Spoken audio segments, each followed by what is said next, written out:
24/7 kanyang iisipin. Sambitin mo lamang ito ng 21 times ang kanyang pangalan at ewan ko na lamang kung makakalimutan ka pa niya. Talagang ikaw at ikaw lamang ang kanyang iisipin sa bawat oras o minuto. Hello mga guys, kumusta kayo? Panibagong araw, panibagong video na naman tayo, and sa araw na ito ay isa na namang video ang aking tuturo sa inyo na simpleng gabay, simpleng pamamaraan na makakatulong sa atin. At bago ang lahat, gusto ko lang mag-disclaimer sa mga taong hindi naniniwala at hindi gusto mga kagaya nito video. Please skip this video and maghanap kayo ng videos na gustong gusto nyo, dahil ang video na ito ay para lamang ito sa mga taong naniniwala and gustong mag-try. Sa lahat po ng mga nagko-comment dito sa aking video dito sa loob ng aking channel, mag-iingat sa lahat ng mga nagre-reply sa inyo na dinadala kayo sa kanilang WhatsApp in Imo app upang makaiwas po tayo sa scam. Ngayon po ituturo ko sa inyo paano kayo iisipin niya 24/7. Alam naman nating lahat na gustong gusto talaga natin na sa isip ng taong mahal natin, ayaw natin na mawala tayo sa kanyang isip. Gusto natin na tayo lamang ang laging minamahal niya, dahil napakasaya ng ating puso kapag tayo lamang ang laging iniisip ng taong mahal po natin.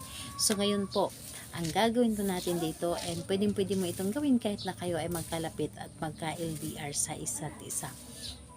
Dito ay wala kang dapat na ihanda, kundi sarili lamang natin na kailangan handa tayo, and buo po ang ating loob sa paggawa nito, at syempre higit sa lahat ang ating paniniwala, dahil kapag wala kang paniniwala at tiwala, sayang lamang ang iyong oras sa paggawa nito, and dapat po ay positive ka.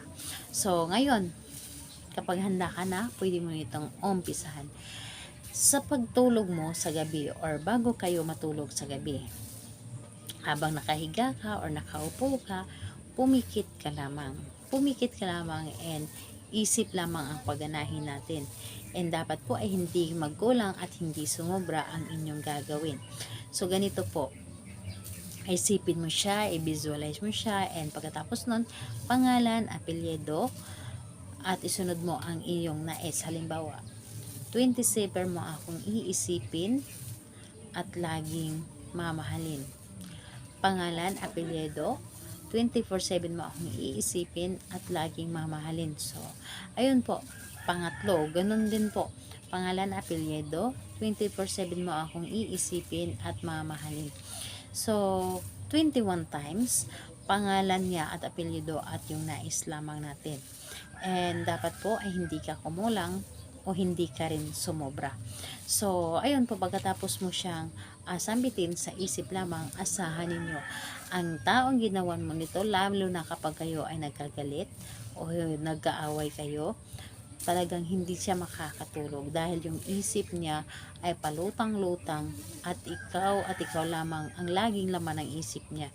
Yung mabalisa siya na kahit anong gagawin niya ay hindi siya makakatulog, dahil ikaw lamang ang laman ng isip niya. So gawin mo ito sa kahit anong araw at oras, pwede po.